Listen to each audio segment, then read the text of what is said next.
তাহলে আমরা এখন কি জানলাম? Green house. তো গ্রিন হাউস বলতে আমরা কি বুঝি? তুমি যদি গ্রিন হাউসের আবেদনিক অর্থ চিন্তা করো, গ্রিন মানে সবুজ, হাউস মানে ঘর। এটা কি সবুজ ঘর? না, এটা কিন্তু সম্পূর্ণ এই টার্মের বিপরীত। গ্রিন হাউস বলতে বোঝায় একটা কাঁচের ঘর, যেই কাঁচের ঘরের মধ্যে তোমার আলো প্রবেশ করতেছে, কিন্তু সে আলোটা বের হয়ে যাইতে পারতেছে না। তোমাদের আমি একটা খাঁটি বাংলা উদাহরণ দিই। যখন তুমি বিভিন্ন বাজারে যাও সন্ধ্যার সময়, বিভিন্ন পুরি কিনতে যাও, সমোসা কিনতে যাও, তো তুমি খেয়াল করে দেখবা পুরি, সমোসা বা হচ্ছে নিমকি এই জাতীয় খাবারগুলা কি দোকানের সামনে একটা কাচের বাক্সের মধ্যে রেখে দেয়, যাতে এবং কি এখানে একটা তোমার লাইট জ্বলে দেয়। তো এটাতে তোমার দুইটা লাভ হয়। একটা, লাইট পড়ার কারণে কি দূর থেকে একজন দেখতেছে যে এই দোকানের মধ্যে পুরি, সিঙ্গারা, সমোসা আছে, এবং কি এবং কিন্তু তুমি যখন খাবারটা নিয়ে খাবা দেখবা এগুলো কিন্তু গরম আছে। এখন মনের প্রশ্ন আসতে পারে না যে এটা চাইলে তো ভিতরে রাখতে পারতো, ঢেকে রাখতে পারতো, কেন বাইরে একটা কাঁচে ঘরের মধ্যে রাখছে? এটাই গ্রিন হাউস। গ্রিন হাউসটা কেন? কারণ এখানে বাইরের তাপটাও ভিতরে ঢুকতেছে, ভিতরে যে লাইট জ্বালানো, সেই লাইটটা জ্বালানোর ফলেও কি হচ্ছে, তোমার লাইটটা জ্বালানোর ফলে ওই তাপটা ভেতরেই থাকতেছে, তাপটা বাইরে যাইতেছে না। অর্থাৎ তাপটা যে ছড়ায় পড়তেছে সেটা হচ্ছে ওই কাঁচের দেয়ালের মধ্যে বাধা খাই আবার ওই পুরি শিকারের উপরে পড়তেছে। অর্থাৎ কি ওইটা তাপটা শোষণ করতেছে। হয়তো 3 ঘন্টা আগে বানানো পুরি বা সিঙ্গারা তোমার কাছে মনে হইতে, মানে যখন 3 ঘন্টা আগে যদি কেউ সিঙ্গারা বানায়, এটা যদি কাস্টমারকে দেয় সে কিন্তু খাবে না। কিন্তু যখন এখান থেকে দিবে কাস্টমার কিভাবে গরম, কিন্তু আসলে কিন্তু গরম না। এটা হচ্ছে তোমার টিপিক্যাল একটা সায়েন্টিফিক ট্রিক্স। এই গ্রিন হাউসটা ব্যবহার করে কি 3 ঘন্টা বা 4 ঘন্টা আগের পুরি সমস্যা কি করতেছে, লোকজন বিক্রি করতেছে। তো আমাদের যদি আমাদের পরিবেশের কথা চিন্তা করে দেখি, যে দেখা যাচ্ছে আমরা বলি কি বাংলাদেশ ষড়ঋতুর দেশ, যে গ্রীষ্ম, বর্ষা, হেমন্ত, শীত, বসন্ত, শরৎ, এরকম 6টা ঋতু আছে। কিন্তু বাস্তবিক অর্থে আমরা ঋতু পাই এখন 2টা, একটা পাই বর্ষা আর পাই হচ্ছে গ্রীষ্ম। শীত আমরা খুবই কম পাই, তাও জানুয়ারি ফেব্রুয়ারির দিকে পাই।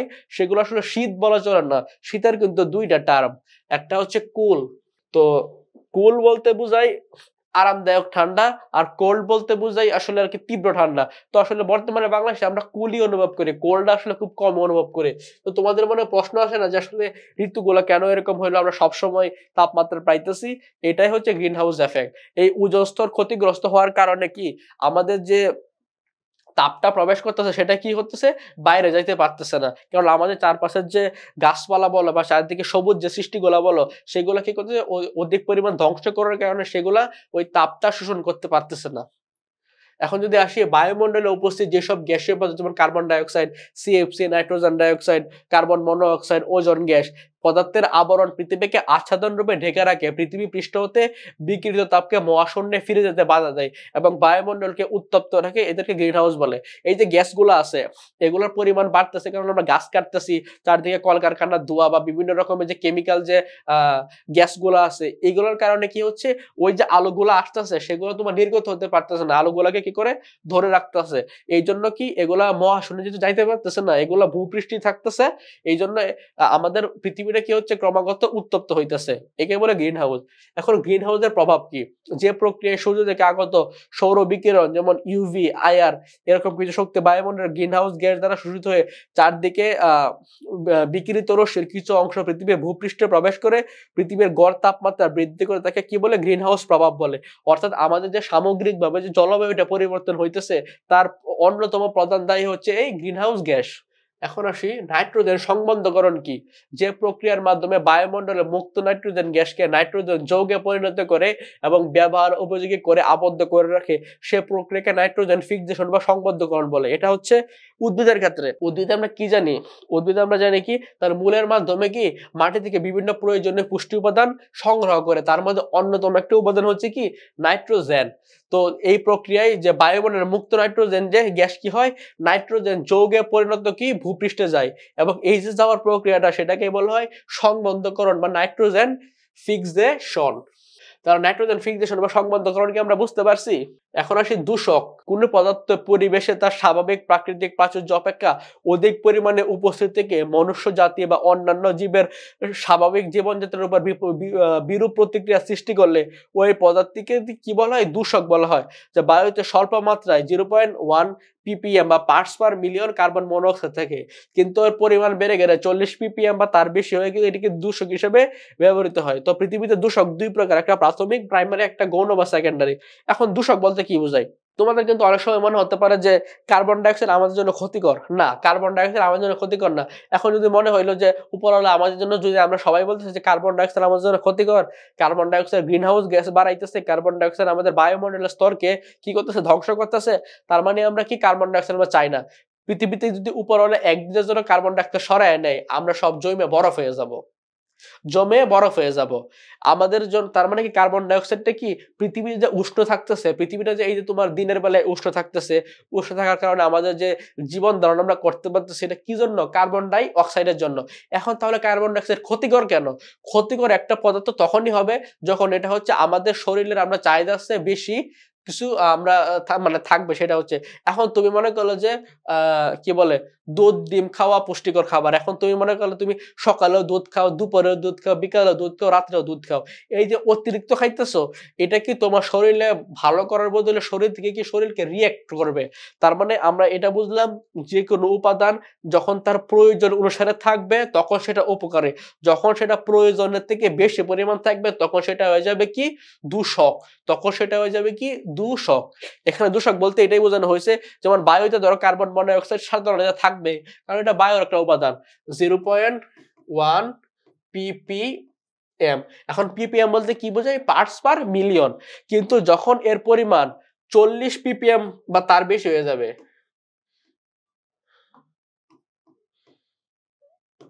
40 ppm বা তার বেশি হয়ে যাবে, তখন সেটা হয়ে যাবে দূষক। তো দূষক আবার দুই প্রকার, একটা প্রাইমারি বা আরেকটা হচ্ছে সেকেন্ডারি। তাহলে নাইট্রোজেন সংবন্ধকরণ এবং দূষক কি আমরা জানলাম।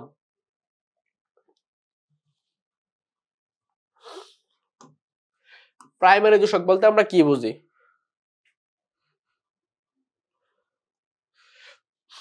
যেসব দূষক কোনো উৎস হতে নির্গত হয়ে সরাসরি অপরিবর্তিত অবস্থায় পরিবেশে ফিরে আসে তাদেরকে প্রাইমারি দূষক বলে। অর্থাৎ যেসব দূষক তাদের যে উৎস আছে সেখান থেকে নির্গত হয়ে সরাসরি আবার পৃথিবীতে ফিরে আসে তাদেরকে বলা হয় প্রাইমারি দূষক। যেমন sulphur dioxide, nitrogen monoxide, nitrogen dioxide, carbon monoxide, carbon dioxide, sulphur dioxide, এগুলা হচ্ছে হাইড্রোকার্বন সমূহ, ছাই, ধূলিকণা, এগুলা হচ্ছে কি প্রাইমারি দূষক। আর সেকেন্ডারি দূষক বলতে কি বোঝায়, এই প্রকারের দূষক কোনো উৎস হতে নির্গত হয়ে সরাসরি অপরিবর্তিত অবস্থায় কি করে, পরিবেশে ফিরে আসে না। পরিবেশে স্থিত দূষকগুলো পারস্পরিক বিক্রিয়া বা প্রাথমিক কি বলে, প্রাথমিক অবস্থায় পরিবেশে আসে না।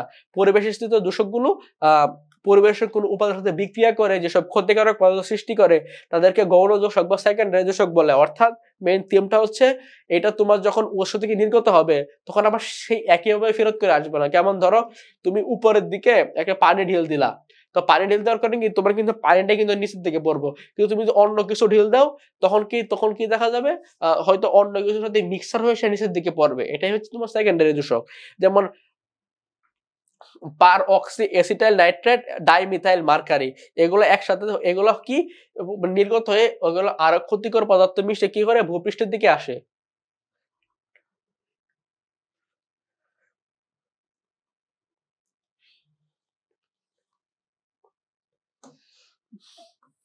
এখন আসি এসিড বৃষ্টি বলতে আমরা কি বুঝি।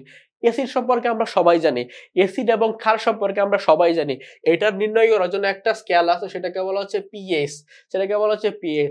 হাইড্রোজেন আয়নের ঘনমাত্রা ঋণাত্মক লগারিদমকে বলা হচ্ছে কি পিএইচ। হাইড্রোজেন আয়নের ঘনমাত্রা ঋণাত্মক লগারিদমকে হচ্ছে পিএইচ। পিএইচ এর নিরপেক্ষ মান হচ্ছে কত, 7। পিএইচ এর নিরপেক্ষ মান হচ্ছে 7। অর্থাৎ যখন একটা পদার্থের পিএইচ এর মান থাকবে 7, অর্থাৎ হচ্ছে কি পদার্থটা হচ্ছে নিরপেক্ষ, পদার্থটা কি হচ্ছে নিরপেক্ষ। যখনই 7 এর থেকে কমতে থাকবে, 7 এর থেকে কি হবে, 7 এর থেকে কি হবে, কমতে থাকবে, 7 এর থেকে কমতে থাকবে, তখন হয়ে যাবে এটা অ্যাসিড। আর যখন 7 এর থেকে কি হবে, 7 এর থেকে বাড়তে থাকবে তখন সেটা হয়ে যাবে কি ক্ষার বা অ্যালকালিসিস, ক্ষার বা অ্যালকালিসিস।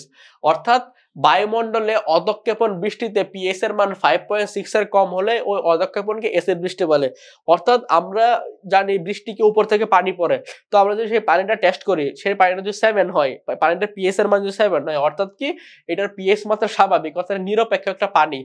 যদি 7 থেকে কমে যায়, কিছু কমে, তখন সেটাকে আমরা ধরতে না পারি। কিন্তু যখন 5.6 পিএইচ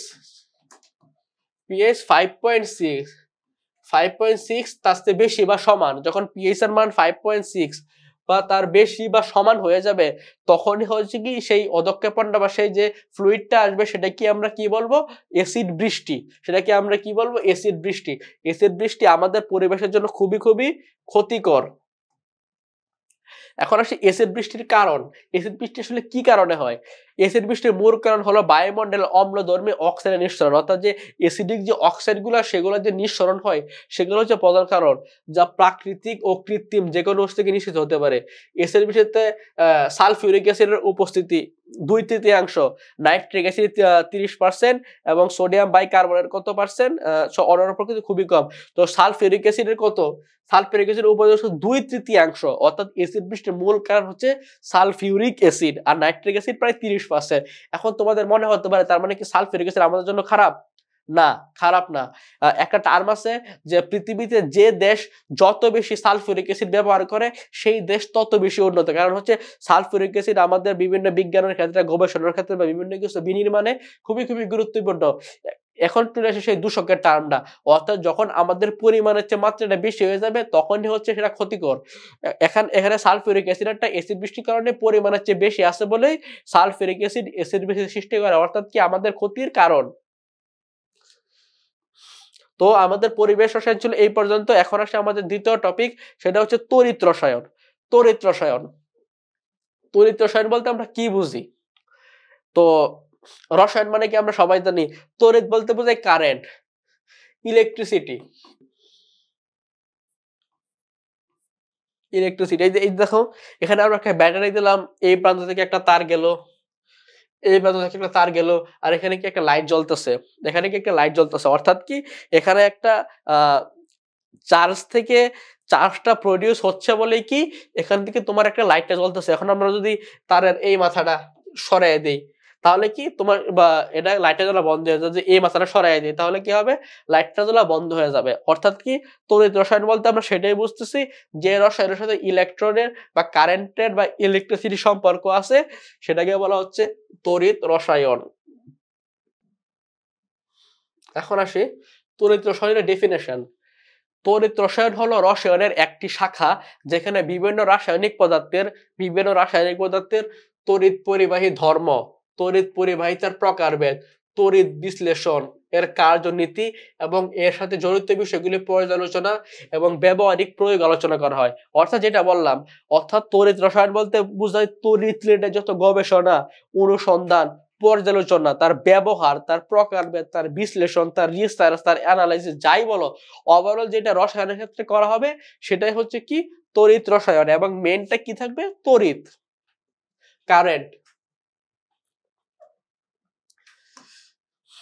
একটি পরিবাহী বা বৈদ্যুতিক পরিবাহী এমন একটি পদার্থ বা উপাদান যা এটির মধ্য দিয়ে বিদ্যুৎ প্রবাহিত দেয়। একটি পরিবাহীতে বৈদ্যুতিক চার্জ বাহক সাধারণত ইলেকট্রন, আয়ন, ভোল্টেজ প্রয়োগ করা হলে পরমাণু থেকে পরমাণুতে সহজেই চলে যায়। এখন এটা কি, আমরা যে কারেন্টের তার দেখি, এই কারেন্টের তার এক স্থান থেকে অন্য স্থানে কিভাবে যায়, প্রত্যেকটা বিদ্যুৎ যে প্রবাহিত হয় এটা হচ্ছে ইলেকট্রন বা আয়ন গুলো থাকে, সেটা এক পরমাণু থেকে আরেক পরমাণু, আরেক পরমাণু থেকে আরেক পরমাণু খুব দ্রুত গতিতে সঞ্চালিত হয় বলে এক পয়েন্ট থেকে আরেক পয়েন্টে গেলে কি হবে, সেটা হচ্ছে ধরো এখান থেকে কারেন্টটা প্রডিউস করা হলো, এখানে পাশাপাশি যে অণুগুলো আছে, আয়ন গুলো আছে, একটা থেকে আরেকটা, আরেকটা থেকে আরেকটা গেলে এখানে হচ্ছে তোমার লাস্ট যে ইন পয়েন্টটা হচ্ছে, এই পয়েন্টে গেলে কি হবে, কারেন্টটা কাজ করবে, অর্থাৎ কি পরমাণুগুলো ট্রান্সফার হবে একটা থেকে আরেকটা, আরেকটা থেকে আরেকটা, এভাবে হচ্ছে কারেন্টটা কি হবে, ফ্লো হবে। এটা হচ্ছে তোমার পরিবাহী। এখন পরিবাহী বলতে আমরা কি বুঝি, আমরা যখন ধাতু পড়াইছিলাম তখন বুঝলাম সকল ধাতু পরিবাহী, যেগুলোর মধ্যে যেমন কয়লা হচ্ছে কার্বন, এটা হচ্ছে একটি অধাতু কিন্তু তার একটি বিশেষ রূপ গ্রাফাইট, সেগুলো হচ্ছে পরিবাহী। যেগুলো দিয়ে বিদ্যুৎ পরিবহন হতে পারে যে সকল টার্ন, সেগুলো হচ্ছে পরিবাহী। সাধারণত আমরা যখন কারেন্টের তার আমরা দেখি, বিশেষ করে ডিসলাইনের তার আমরা অনেক সময় দেখি তারটাকে ভিতর থেকে একটা লম্বা সরু দণ্ড বের করে আনি, তো এটা হচ্ছে কি তামা, অনেক সময় এগুলো পিতল বা বিভিন্ন হচ্ছে সংকর ধাতু দিয়ে তৈরি করা হয়। বা আমরা যখন ফ্যানটা খুলবো, ফ্যানের যে মাঝখানে যে গোল অংশটা দেখবো, এটাকে আমরা কি বলি, ফ্যানের কয়েল। এখানে প্রচুর পরিমাণ তার, লক্ষ লক্ষ তার পেছানো থাকে। তারগুলো পেছানোর উদ্দেশ্য কি, এখানে যে কুণ্ডলীটা সৃষ্টি করে, এক কুণ্ডলীর মধ্যে দিয়ে কারেন্টটা ফ্লো হয় বলেই ফ্যানটা ঘুরতেছে।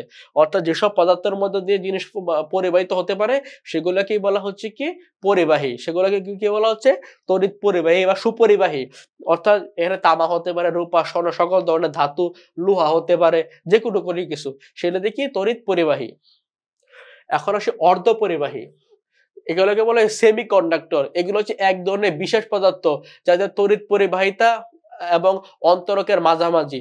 অর্থাৎ কি এটা ক্ষেত্র বিশেষ কখনো কখনো তড়িৎ পরিবহন করবে, কখনো কখনো কি পরিবহন করবে না। এটার পরিবাহিতা হচ্ছে, এটা যে পরিবহন করবে সেটা হচ্ছে যেটা সুপরিবাহী তার থেকে বেশি, আর যেটা কুপরিবাহী তার থেকে কম। অর্থাৎ কি সুপরিবাহী তার থেকে কম, কুপরিবাহী তার থেকে বেশি। অর্থাৎ যেটা তড়িৎ পরিবহন করবে তার থেকে কম করবে, আর যেটা তড়িৎ পরিবহন করবে না তার থেকে বেশি করবে। যেমন এদেরকে বলা হয় সেমি কন্ডাক্টর, যেমন silicon, germanium, cadmium sulphide, gallium arsenide, এগুলো হচ্ছে অর্ধপরিবাহী বা সেমিকন্ডাক্টর উদাহরণ। খুবই গুরুত্বপূর্ণ এমসিকিউ, পরীক্ষায় আসবে যে নিচের কোনটি অর্ধপরিবাহী? সিলিকন, তামা, সোনা, রূপা বা কাঠ বা কয়লা, এরকম কিছু। তার মানে কি silicon, germanium, cadmium sulphide, gallium arsenide, এগুলো কি অর্ধপরিবাহী সেমিকন্ডাক্টর। এখন আসে অন্তরক। অন্তরক বলতে বোঝায় কি তড়িৎ কুপরিবাহী, যাদের মধ্যে দিয়ে তুমি যদি মারো, কাটো, কখনো এটার মধ্যে তড়িৎ পরিবহন হবেই না, সেটা হচ্ছে তড়িৎ কুপরিবাহী। অন্তরক বা বিদ্যুৎ কুপরিবাহী মতো পদার্থের মধ্যে দিয়ে বিদ্যুৎ চলাচল করতে পারে না। এদের পরমাণু সর্ববহিঃস্তরে খোলকে অবস্থিত, ইলেকট্রন মুক্তভাবে চলাচল করতে না পারায় বৈদ্যুতিক ক্ষেত্রের উপস্থিতিতে বহিঃস্তর প্রণোদনা দেওয়া হলেও এদের মধ্য দিয়ে তড়িৎ প্রবাহিত হতে পারে না। এখন তুমি যদি কারেন্টের তার দেখো, ভিতরে কিন্তু একটা চিকন তামার একটা অংশ থাকে, কিন্তু বাহিরটা লাল, কালো, বিভিন্ন ধরনের প্লাস্টিকে মোড়ানো থাকে। তুমি যে খেয়াল করে দেখো, অনেকে দাঁতে ছেড়ে, অনেকে বা এরকম ধরনের প্লাস দিয়ে ছিঁড়ে। তো এটা কেন দেওয়া হয়? এটা হচ্ছে কি ভিতর দিয়ে যে তড়িৎটা প্রবাহিত হচ্ছে, এটা যেন বাইরে কোথাও ছড়িয়ে যেতে না পারে, বা কেউ যদি তারটা স্পর্শ করে এমনি প্রবাহিত অবস্থায়, যে সে যেন শক না খায়, এই জন্য উপর দিয়ে একটা প্লাস্টিক দেওয়া হয়। তার মানে কি ভিতরে যে তামার চিকন সরু তারটা দেওয়া হচ্ছে সেটা পরিবাহী, আর উপর দিয়ে যে প্লাস্টিকের যে আবরণটা দেওয়া হচ্ছে সেটা হচ্ছে অন্তরক, অর্থাৎ তড়িৎ কুপরিবাহী। অর্থাৎ এটাকে ভেদ করে কারেন্টটা বাইরের দিকে কি করে না, আসতে পারে না। এখন আসি ওমের সূত্র। বিজ্ঞানী জর্জ সাইমন ওম, বা অনেকে বলে ওহম, ওম বা ওহম, আমরা যাই বলি, বিজ্ঞানী জর্জ সাইমন ওমের সূত্র একটা নিয়ে আসা সূত্র আমরা কি জানবো?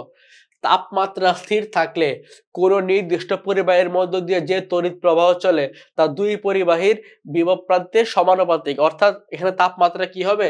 স্থির থাকবে। এই যে এটা একটা পরিবাহী, এই যে একটা পরিবাহী, এই যে এটা হচ্ছে কি একটা পরিবাহী। এটা পরিবাহীগুলো পরিবাহীর মধ্য দিয়ে দুই প্রান্তের, এই যে এটা একটা প্রান্ত, এটা হচ্ছে এ প্রান্ত, এটা হচ্ছে কি প্রান্ত? এটা হচ্ছে বি প্রান্ত। অর্থাৎ তাপমাত্রা স্থির থাকলে নির্দিষ্ট পরিবাহী, এটা পরিবাহী, এটা পরিবাহী, দুই প্রান্তে যে তড়িৎ প্রবাহ চলে তার দুই প্রান্তের বিভব পার্থক্যের কি সমানুপাতিক, দুই প্রান্তের বিভব পার্থক্য কি সমানুপাতিক। এখানে মাঝখানে আর যে একটু খাসকাটা দেওয়া, এটা হচ্ছে কি রোধ, এটা কি হচ্ছে রোধ, আর আই হচ্ছে কি তড়িৎ প্রবাহটা হচ্ছে সেটা। তাহলে ওহমের সূত্র আমরা বুঝলাম, তাপমাত্রা স্থির থাকলে কোন নির্দিষ্ট পরিবাহীর মধ্য দিয়ে যে তড়িৎ প্রবাহ চলে তা পরিবাহীর দুই প্রান্তের বিভব পার্থক্যের কি সমানুপাতিক।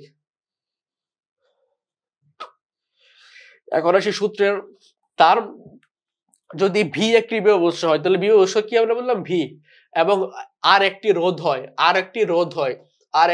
হয়, যার মধ্য দিয়ে তড়িৎ প্রবাহিত হচ্ছে এবং তড়িৎ প্রবাহের মান আই হয়, মান হয় আই। তাহলে আমরা সূত্র অনুযায়ী কি জানি? V is equal to I R, V is equal to কি হয় আই আর। তাহলে বিভব পার্থক্য হবে ভি, রোধ হবে আর, মধ্যবর্তী তড়িৎ প্রবাহ হবে আই। অর্থাৎ ভি যেহেতু বিভব পার্থক্য, V is equal to I R, V is equal to কি আই আর। এটা হচ্ছে সূত্র, কার সূত্র? ওহমের সূত্র, ওহমের সূত্র। এখন আসি আরো কিছু সূত্র আছে, মাইকেল ফ্যারাডে নামে একজন বিজ্ঞানী আছে, তার কিছু সূত্র আছে, সেই সূত্রগুলো আমরা জানবো। এখন আসি ফ্যারাডের প্রথম সূত্র। তড়িৎ বিশ্লেষণকালে যে কোনো তড়িৎ দ্বারে সংঘটিত রাসায়নিক বিক্রিয়ার পরিমাণ, অর্থাৎ কোন তড়িৎ দ্বারে সঞ্চিত বা দ্রবীভূত পদার্থের পরিমাণ প্রবাহিত বিদ্যুৎ বা চার্জের পরিমাণের সমানুপাতিক।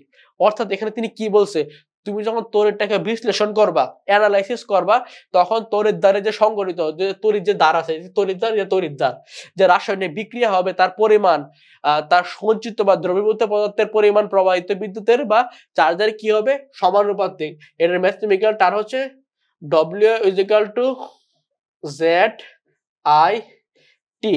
এখানে জেডটা হচ্ছে তড়িৎ রাসায়নিক কি তুল্যাঙ্ক, জেডটা হচ্ছে তড়িৎ রাসায়নিক কি তুল্যাঙ্ক। এই যে এখানে কি হচ্ছে প্রবাহিত চার্জের পরিমাণ, ডব্লিউ হচ্ছে সঞ্চিত শক্তি, এবং আর জেড হচ্ছে তড়িৎ রাসায়নিক কি তুল্যাঙ্ক। এখন আসি ফ্যারাডের দ্বিতীয় সূত্র। প্রথমে জানলাম আমরা কি ওহমের সূত্র, তারপরে জানলাম ফ্যারাডের প্রথম সূত্র, এখন আমরা জানবো কি ফ্যারাডের যে দ্বিতীয় সূত্র দিচ্ছে সেইটা। যদি বিভিন্ন তড়িৎ বিশ্লেষণের মধ্য দিয়ে একই পরিমাণ বিদ্যুৎ একই সময় চালনা করা হয়, অর্থাৎ যে তড়িৎ বিশ্লেষকগুলো আছে হয়ে গেছে, বিশ্লেষকগুলো আছে তার মধ্য দিয়ে একই পরিমাণ বিদ্যুৎ যদি একই সময় ধরে প্রবাহিত হয়, তাহলে ওই তড়িৎ দ্বারে সঞ্চিত পদার্থের পরিমাণ তাদের নিজস্ব পারমাণবিক ভরকে যোজনী বা 4 দিয়ে ভাগ করলে যে ভাগফল পাওয়া যায় তার সমানুপাতিক হবে। এখন কি বলা হয়েছে, বিভিন্ন তড়িৎ বিশ্লেষ্য, এখানে ধরো এখানে একটা তড়িৎ বিশ্লেষ্য আছে, এখানে একটা তড়িৎ বিশ্লেষ্য আছে, একই সময় ধরে সেম ভাবে চালনা করা হলে বিভিন্ন তড়িৎ দ্বারে যে সঞ্চিত পদার্থগুলো থাকবে, ধরো এটা একটা তড়িৎদ্বার, এটা একটা তড়িৎদ্বার, তড়িৎদ্বারে সঞ্চিত যে পদার্থের পরিমাণ তাদের নিজ নিজ পারমাণবিক ভর, প্রত্যেকটা থেকে নির্দিষ্ট পারমাণবিক ভর আছে, অর্থাৎ পারমাণবিক ভর কি ইলেকট্রন এবং প্রোটনের যে সংখ্যা, যে ভরকে যোজনী বা চার্জ দিয়ে, এখন যোজনী বলতে কি বোঝায় আমরা সবাই জানি, বা চার্জ দিয়ে সংখ্যা দিয়ে ভাগ করলে যে ভাগফলটা পাওয়া যায় তার সমানুপাতিক হবে। এটা কি ফ্যারাডের তৃতীয় সূত্র, অর্থাৎ তড়িৎ রাসায়নিক তুল্যাঙ্কের সমানুপাতিক হবে।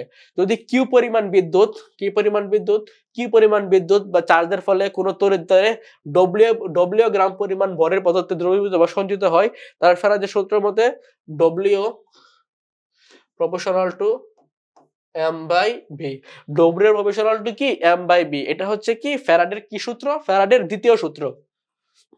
কিসের সমানুপাতিক হবে, তড়িৎ রাসায়নিক তুল্যাঙ্ক। এখন আসি তড়িৎ রাসায়নিক তুল্যাঙ্ক, যে এতক্ষণ বললাম তড়িৎ রাসায়নিক তুল্যাঙ্ক আসলে কি, এই জেড দিয়ে আসলে কি বোঝাই।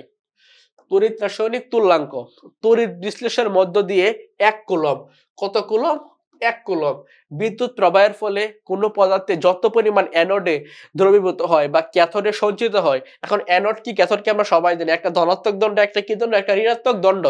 কারণ ইলেকট্রন প্রবাহিত হতে গেলে প্লাস এবং মাইনাস তোমার অবশ্যই লাগবে, কারণ আমরা জানি কি কুলম্বের সূত্র থেকে আমরা কি জানি, সমধর্মী আদান বিকর্ষণ করে বিপরীত ধর্মী আদান আকর্ষণ করে, অর্থাৎ অ্যানোড ক্যাথোড কি করবে, আকর্ষণ করবে। তড়িৎ বিশ্লেষণের মধ্য দিয়ে 1 কুলম্ব বিদ্যুৎ প্রবাহের ফলে কোনো পদার্থের যত পরিমাণ অ্যানোডে দ্রবীভূত হয় বা ক্যাথোডে সঞ্চিত হয়, অ্যানোড ক্যাথোড কি আছে, দুইটাই আছে, তাকে ওই পদার্থের তড়িৎ রাসায়নিক তুল্যাঙ্ক বলে। অর্থাৎ কি 1 কুলম্ব আদান প্রবাহের ফলে অ্যানোড বা ক্যাথোডে যা সঞ্চিত বা দ্রবীভূত হবে তাকে তড়িৎ রাসায়নিক তুল্যাঙ্ক বলে। ফ্যারাডে ধ্রুবক কি, প্রতি মৌল ইলেকট্রন, প্রতি মৌল ইলেকট্রন চার্জকে ফ্যারাডে ধ্রুবক বলা হয়। ফ্যারাডে ধ্রুবক হচ্ছে 96,500 96,500 কুলম্ব পার মোল, 96,500 কুলম্ব পার মোল, 96,500 কুলম্ব পার মোল, এটা হচ্ছে ফ্যারাডে ধ্রুবক। এখন আসি তড়িৎ বিশ্লেষণের পরিবাহিতা।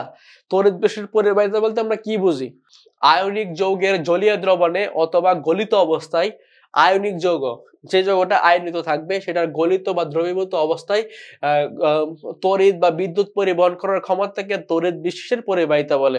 আয়নিক যৌগের দ্রবীভূত বা গলিত অবস্থায় তড়িৎ বা বিদ্যুৎ পরিবহন করার ক্ষমতাকে কি বলে, তড়িৎ বিশ্লেষণের পরিবাহিতা বলে।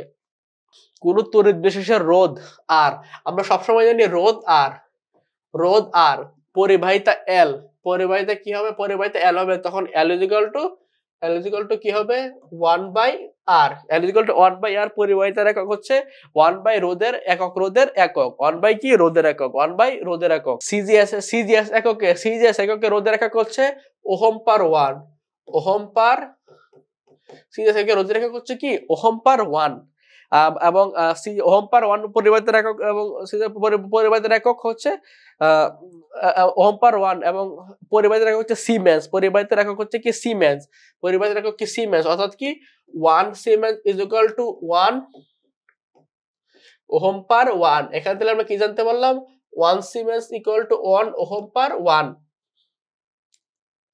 কোন তড়িৎ বিশিষ্ট রোধ আর পরিবাহিতার L হয় তখন L = 1/R, অর্থাৎ পরিবাহিতার একক সমান সমান 1/, রোধের একক। পরিবাহিতার একক সমান সমান কি 1/, রোধের একক। আর সিজিএস পদ্ধতিতে পরিবাহিতার একক হলো ওহম/1 এবং এসআই পদ্ধতিতে পরিবাহিতার একক হলো সিমেন্স। সিজিএস পদ্ধতিতে হলো সিজিএস পদ্ধতিতে পরিবাহিতার একক হলো ওহম/1 এবং এসআই পদ্ধতিতে একক হলো সিমেন্স, এবং অর্থাৎ 1 সিমেন্স = 1 ওহম/1।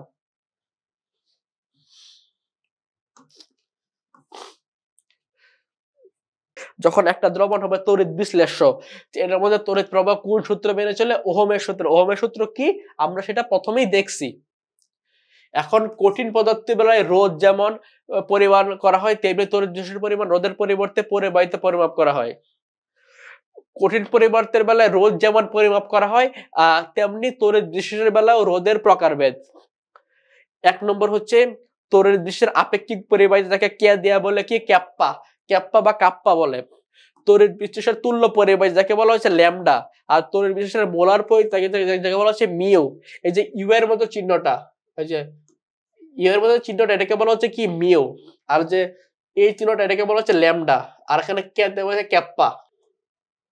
অর্থাৎ তড়িৎ বিশ্লেষণের পরিবাহিতাকে 3টা প্রকারে ভাগ করা যায়। প্রথম হচ্ছে তড়িৎ বিশ্লেষণের আপেক্ষিক পরিবাহিতা, যাকে বলা হচ্ছে কাপ্পা। তড়িৎ বিশ্লেষণের তুল্য পরিবাহিতা, যাকে বলা হচ্ছে ল্যামডা।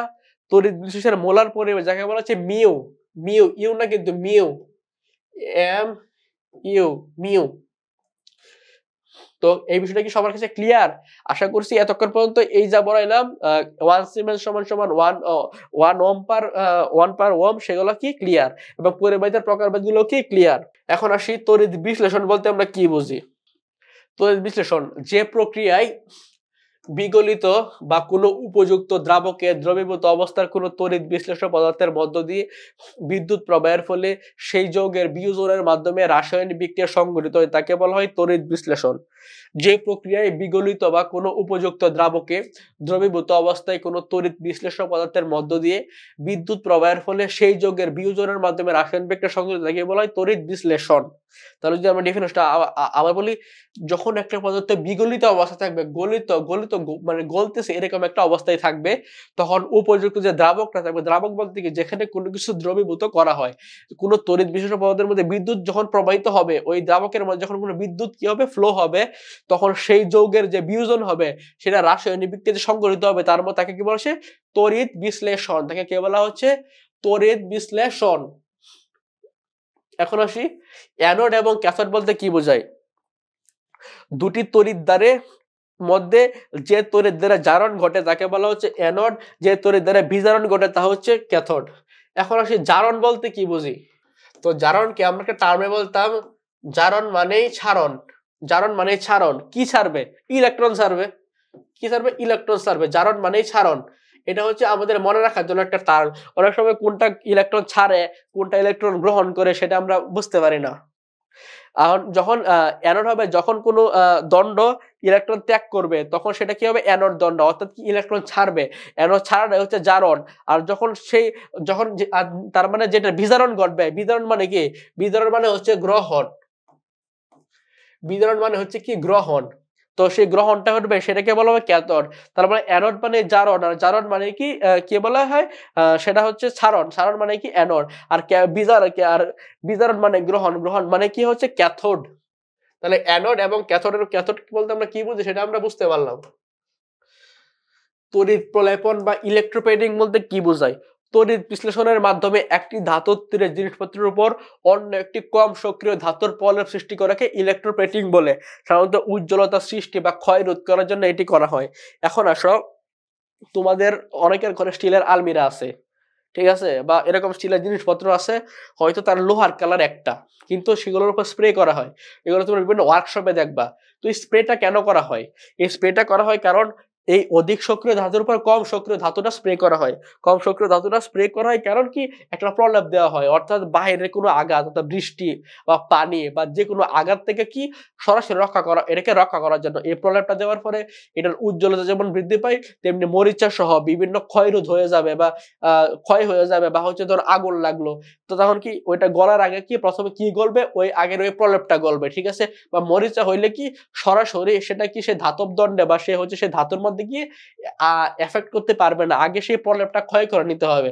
তো এটাকে বলা হচ্ছে ইলেকট্রোপ্লেটিং, অর্থাৎ তড়িৎ বিস্ফোরণের মাধ্যমে একটি ধাতুর তৈরি জিনিসপত্রের উপর অন্য একটি কম সক্রিয় ধাতুর প্রলেপ সৃষ্টি করাকে ইলেকট্রোপ্লেটিং বলে। তোমরা সবচেয়ে বেশি দেখবা, কখনো দেখবা যে ট্রাকের যে পিছনের যে বডিটা, একটা ট্রাক যখন কিনে আনে দোকান থেকে, তখন কিন্তু যার শুধু সামনে যে মাথা, যেখানে ড্রাইভার বসে, এটা শুধু কিনে আনে, আর পিছনে কি থাকে, চাকা গোলা থাকে। এই যে পিছনে যে বডিটা থাকে, এটা যখন তোমার সেট করে, তখন কি সেট করার আগে দেখবা এক ধরনের ইলেকট্রিক স্প্রে করে, এই স্প্রেটাকে বলা হচ্ছে ইলেকট্রোপ্লেটিং। সক্রিয়তা সিরিজ, ধাতু সক্রিয়তা সিরিজ বলতে আমরা কি বুঝি? ধাতু যে আছে, এখন অনেকগুলাই কিন্তু ধাতু আছে। তো সোডিয়াম একটা ধাতু, ক্যালসিয়াম একটা ধাতু, পটাশিয়াম একটা ধাতু। কিন্তু তুমি কি কখনো শুনছো, কখনো কি তুমি শুনছো যে তোমার সোডিয়াম ধাতু দিয়ে তোমার কেউ গয়না বানিয়ে দিছে? বা কারো শুনতে পটাশিয়ামের গয়না, বা সোডিয়াম, পটাশিয়াম, ক্যালসিয়াম বা ম্যাগনেসিয়ামের কোনো গয়না? না, তোমার সেগুলো তোমার গয়না বানায় না। তো গয়না কোনগুলা বানায়? সব ধাতু দিয়ে কিন্তু তোমার গয়না বা অলংকার জুয়েলারি সৃষ্টি করা যায় না। তো গয়না বা জুয়েলারি বা দৈনন্দিন জিনিসপত্র, সেগুলো দিয়ে কখনো শুনছি, আমরা শুনছি কাঁসার থালিতে বাদ দেয়, পিতলের গ্লাসে কেউ কাউকে পানি দিয়ে, কখনো শুনছি? কখনো শুনছি কি সোডিয়ামের গ্লাস, পটাশিয়ামের গ্লাস, ক্যালসিয়ামের গ্লাস এরকম শুনছো? না। অর্থাৎ সেগুলা আমরা সাধারণ দৈনন্দিন কাজে ব্যবহার করি, সেগুলো ধাতু, কিন্তু সেগুলো হচ্ছে অন্য কাজে, আমাদের দৈনন্দিন ব্যবহার কাজে না। আমরা দৈনন্দিন কাজে সেই ব্যবহারটাই করি যেগুলো হচ্ছে কম সক্রিয়। কম সক্রিয় বলতে কি, দেখা যাচ্ছে তুমি যদি হয়তো অ্যালুমিনিয়ামের, তুমি ধরো ম্যাগনেসিয়ামের একটা ধাতুর কিছু পড়লা, বানাইলা, দেখবা তোমার গলা টলা সব পুড়ে যাইতেছে। কিন্তু তুমি কখনো শুনছো স্বর্ণের, কেউ স্বর্ণের হার পরছে, বা স্বর্ণের কানের দুল, বা ডায়মন্ডের একটা নেকলেস পরছে, তো এটা পরার কারণে কি তার কোনো ক্ষতি হয়েছে শরীরে? না, কোনো ক্ষতি হয় না, কারণ এগুলো হচ্ছে কম সক্রিয় ধাতু। অর্থাৎ যেগুলো কম সক্রিয় ধাতু, এগুলো আমরা দৈনন্দিন কাজে বা দৈনন্দিন ব্যবহার্য বা প্রসাধনী সামগ্রী, যেগুলো বলে টয়লেট্রিজ কাজে আমরা কি করি? ব্যবহার করি। তো এটাই হচ্ছে সক্রিয়তার মেইন থিমটা, কোনটা কম সক্রিয়, কোনটা মাঝারি সক্রিয়, কোনটা বেশি সক্রিয়। ধাতু সক্রিয়তা সিরিজ, ধাতব মৌলসমূহকে তাদের ইলেকট্রন ত্যাগের প্রবণতা তথা সক্রিয়তা নিম্নক্রম থেকে সাজিয়ে প্রাপ্ত সিরিজকে কি বলা হয়? ধাতু সক্রিয়তা সিরিজ। অর্থাৎ তাদের ইলেকট্রন থেকে যে প্রবণতা, এটা হচ্ছে মেইন পয়েন্ট, কিন্তু বাস্তবিক অর্থে হচ্ছে কি, যেটা আসলে আমার জন্য ক্ষতিকর সেটা হচ্ছে বেশি সক্রিয়, যেটা কম ক্ষতিকর সেটা হচ্ছে কম সক্রিয়।